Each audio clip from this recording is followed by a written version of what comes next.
And off 151 of Shabbat, we get a very powerful statement. It says, we can't close the eyes of a person who is dying. So we have somebody, they're about to die, and they might be in a difficult situation. People are really in a tough spot as they're facing death, and we might want to ease their passage by just gently closing their eyelids. And we're told absolutely not, even though it might be a merciful thing to do, it might also speed the moment of death. And if you speed the moment of death, you're considered as a murderer.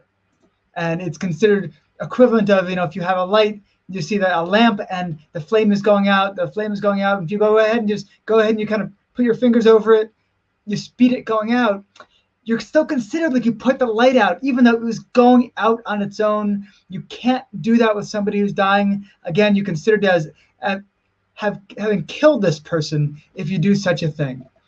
And then we go on to say that, you know what? We will violate Shabbat for a newborn child, but not the deceased King David.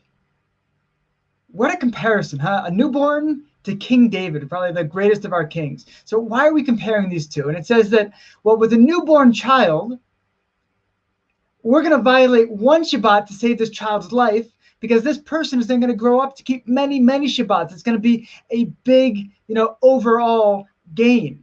But King David, if he's already dead, no matter how great he is, we're not going to break Shabbat for him, because he's not going to ever be able to come and observe more Shabbat. So we're not actually gaining anything in that case, where we're sacrificing a Shabbat, not to be gaining one. But for the newborn person who's got a whole life of Shabbats ahead of them, look how much Shabbat's observance we gain by sacrificing one Shabbat in order to save this one child.